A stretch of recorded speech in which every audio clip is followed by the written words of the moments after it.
आज हम तारापुर के सच्चे सपूतों के खून से रंगी तारापुर की धरती की क्या है कहानी, आइए जानते हैं। 15 फरवरी 1932 को तारापुर थाना पर तिरंगा फहराने के दौरान अंग्रेजों ने गोलियां चलाई थी। बताते चले कि 15 फरवरी 1932 का वह तारीख जब तारापुर की धरती अपने सपूतों के खून से रंग गई थी। 1931 के गांधी इरविन समझौते को रद्द किए जाने के विरोध में कांग्रेस ने सरकारी भवनों से यूनियन जैक उतारकर तिरंगा फहराने का आह्वान किया था। तारापुर उस समय मुंगेर जिला का एक छोटा सा कस्बा हुआ करता था। वहां के थाना भवन पर भी तिरंगा फहराने की योजना बनी थी। वहीं 13 फरवरी 1932 को सुपौल जमुआ गांव के क्रांतिकारियों की बैठक तय की गई थी। उसमें निर्णय लिया गया था कि थाना भवन पर झंडा फहराने 5 लोग जाएंगे, बाकी लोग 200 गज की दूरी पर रहकर झंडा फहराने वालों का हौसला अफजाई करेंगे। 5 लोगों के जत्थे में मदन गोपाल सिंह, त्रिपुरारी सिंह, महावीर प्रसाद सिंह, परमानंद झा एवं कार्तिक मंडल थे। 15 फरवरी 1932 को आजादी के इन दीवानों का जत्था झंडा लेकर निकला और तारापुर थाना की ओर बढ़ा। इनकलाब का नारा लगाते हुए उनका हौसला बढ़ रहा था। थाना भवन के पास हजारों की भीड़ लगी थी।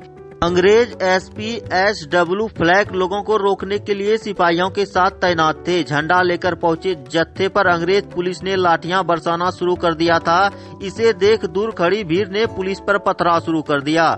इसके बाद तो पुलिस ने लोगों पर गोलियां की बौछार कर दी। इसमें आजादी के दीवानों के खून से धरती लाल हो गई। मरने वाले 13 ज्ञात हैं, जबकि 21 लोग अज्ञात हैं, जिसकी मुराल दीवार पर लगाई गई है। पीएम मोदी ने भी 31 जनवरी 2021 को मन की बात कार्यक्रम में इन आजादी के नायकों की चर्चा की थी। वहीं बिहार सरकार ने इसे ऐतिहासिक स्थल के रूप में विकसित करने का निर्णय लिया, जो आज तारापुर थाना के सामने शहीद भवन पार्क में 34 बलिदानियों की प्रतिमा स्थापित की गई है। तारापुर गोलीकांड जो सन 1932 में हुआ था, वह जलियांवाला कांड के बाद कोई दूसरा बड़ा कांड था, जो स्वतंत्रता सेनानियों के खिलाफ जो गोली अंग्रेजों ने चलाया था। उसमें 34 वीर शहीद हुए थे, जिसमें धावक दल का नेतृत्व जमुआ गांव के मदन गोपाल सिंह ने किया था। सरकार से मांग है कि इसको राष्ट्रीय धरोहर घोषित किया जाए।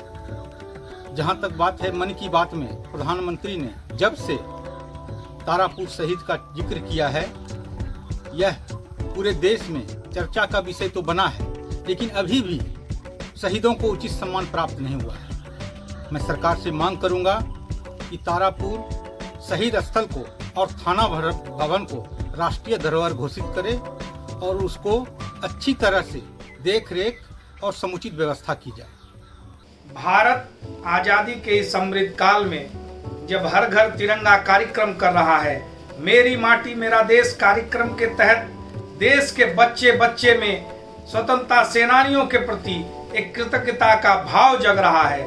तो ऐसे में हम कैसे भूल सकते हैं तारापुर के उन 34 वीर बलिदानियों को, जिन्होंने ब्रिटिश थाना पर राष्ट्रीय ध्वज फहराने के दौरान अपने प्राणों का बलिदान दिया था।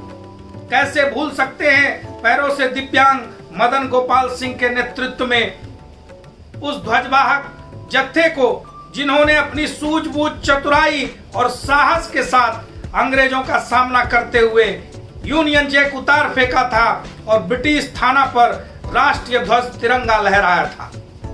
कैसे भूल सकते हैं 15 फरवरी 1932 का वह इतिहास, जिसने तारापुर को आने वाले सदियों तक के लिए अमर कर दिया।